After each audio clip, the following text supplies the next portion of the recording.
নমস্কার বন্ধুরা, welcome to dream with Tanvi. জানা অজানা পথে চলেছি, কোথায় যাচ্ছি সেটা থাম্বনেল দেখে তো জানতে পেরেইছেন, খানিক পরে সচক্ষে দেখতেও পাবেন। হঠাৎ করে যেতে যেতে যে এমন ভয়ানক বৃষ্টির কবলে পড়ে যাব ভাবতেই পারিনি। কি ভয়ানক কালো করে এসেছিল, মানে বৃষ্টি দেখে খানিকটা তো আন্দাজ করতে পারবেন। ভীষণ বৃষ্টি, অথচ গতকাল পর্যন্তই সূর্যিমামার তীব্র দাপটে প্রাণ ওষ্ঠাগত। আর আজকে ভোরবেলা এত বৃষ্টি হবে সত্যি ভাবতে পারিনি।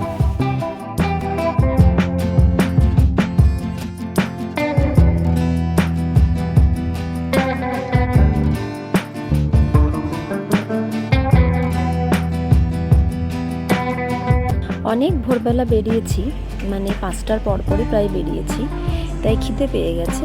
আর খিদে পাওয়ার জন্য আমরা ঢুকে পড়েছি শেরি বেঙ্গল বলে একটা, এই কোলাঘাটের লাইনে একটা বিখ্যাত হোটেলে। মেনুতে কি কি আছে একবার দেখিয়ে দিচ্ছি, আপনারা পজ করে দেখে নিতে পারেন।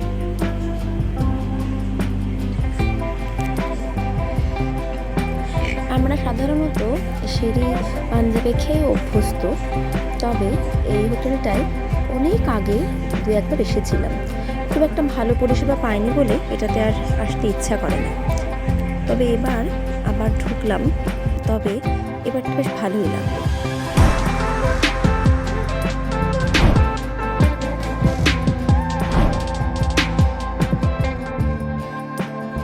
আদি নিয়েছে আলুর পরোটা, তার সাথে দিয়েছে ঘুগনি, দই আর স্যালাড হিসাবে লঙ্কা, পেঁয়াজ আর একটু টক ঝাল মিষ্টি চাটনি।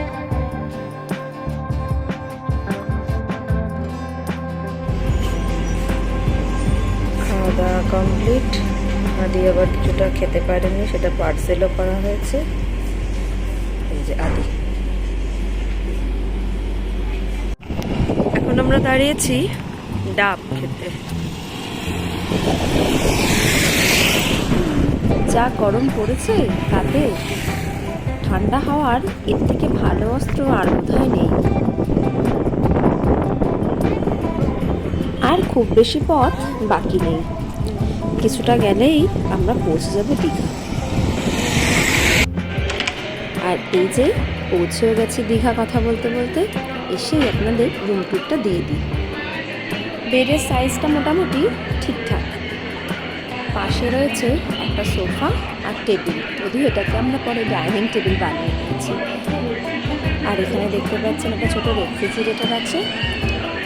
এখানে একটা হ্যান্ডিং টিভি ইউনিট, আর তার সাথে কিছু complimentary breakfast item, room service kit, এখানে sugar, tea bag, electric kettle. এখানে যদিও দুটোই দিয়েছিল।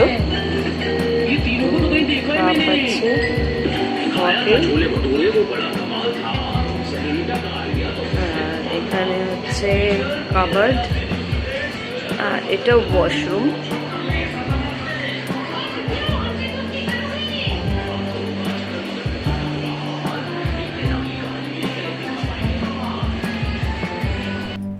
ওয়াশরুমটা কিন্তু বেশ বড় সড়ো, আর মাঝে একটা ডিভাইডার কার্টেনও রয়েছে, একটা এক্সস্ট ফ্যান রয়েছে, গিজার রয়েছে, এর সাথে রয়েছে একটা টয়লেটারি কিট।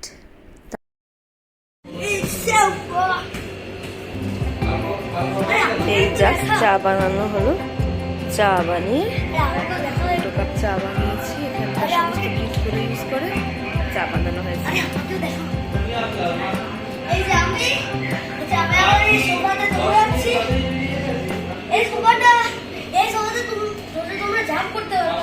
কিন্তু হাঁটতে পারবে, আর এই সোফাটা এমনি অনেক লম্বা, তো এটা শুতেও পারবো। আমার এটা এখানে শেষ হচ্ছে। যদি এই ব্লগটা ভালো লাগে তাহলে লাইক, শেয়ার এন্ড সাবস্ক্রাইব করা একদম ভুলবেন না, ঠিক আছে? Bye bye. আর এখন এখন আমি একদম তৈরি হয়ে গেছি সুইমিং পুলে যাওয়ার জন্য।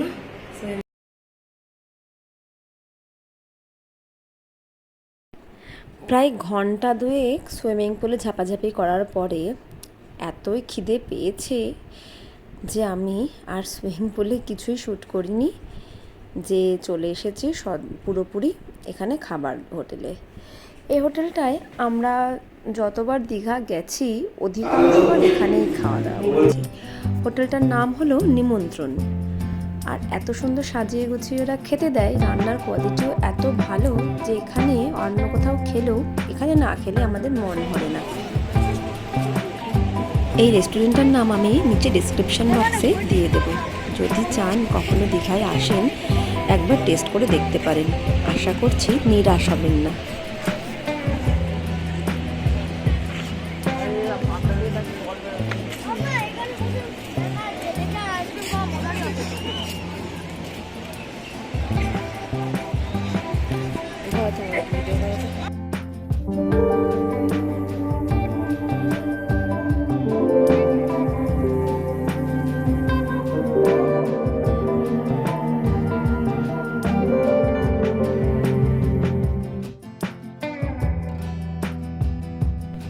এটা ছিল আমাদের এবার দীঘা আসার প্রথম সমুদ্র দর্শন।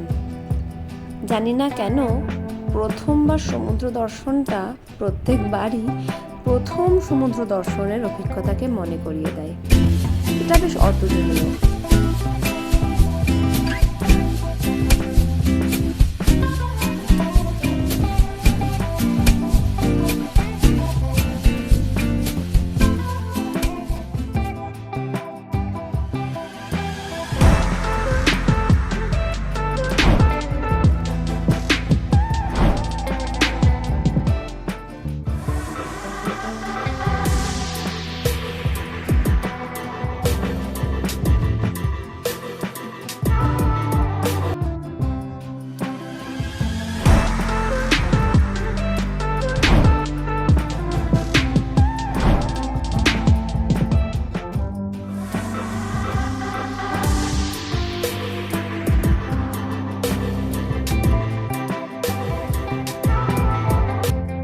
সাধারণত সমুদ্রে যদি কেউ ভ্যাকেশনে থাকে, মানে হলিডে ছুটি কাটাতে থাকে, তাহলে ভোরবেলার সানরাইজ দেখাটা কিন্তু একটা অবশ্যম্ভাবী ব্যাপার।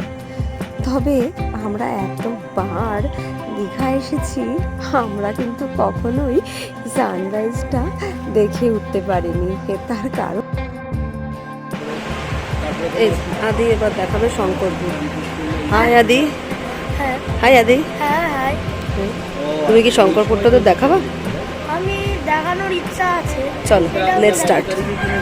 ওর থেকে পাঁচটা ওর থেকে ওই সামনে থেকে একবার ঘুরে নিয়ে চলো।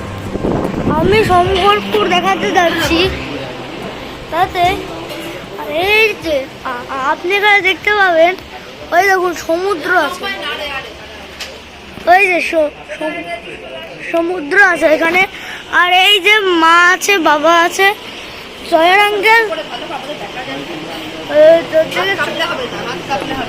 জয়ের আঙ্কেল তোমার আমার জন্য খাবার আনতে গেছে। আমি জানি যে আপনারা জয়ের আঙ্কেলকে জানেন না, কিন্তু আমি বলে দিই মা আছে, বাবা আছে, কথা বলছে। আর ওই যে আমাদের সামনে আছে দোকান, আর এখানে আছে দোকান, এখানে মুরগি থাকে। আপনাদের কেমন লাগলো বলবেন। ওই যে আমাদের আপনারা আমাদের গাড়ি দেখতে পাবেন, ওই দেখুন আমাদের গাড়িটা, আপনাদেরকে দেখিয়ে দিলাম। আর এই যে মুরগিটা চিল্লাচ্ছে কুকু করে। এবার মাছের কথা। এর পরের ব্লগটাতে শঙ্করপুরটা আরেকটু ভালো করে আপনাদের দেখিয়ে দেব। আজকের ব্লগটা যদি ভালো লাগে তাহলে একটা লাইক, শেয়ার এবং সাবস্ক্রাইব করে দেবেন। বাই বাই বন্ধুরা, সকলে ভালো থাকবেন।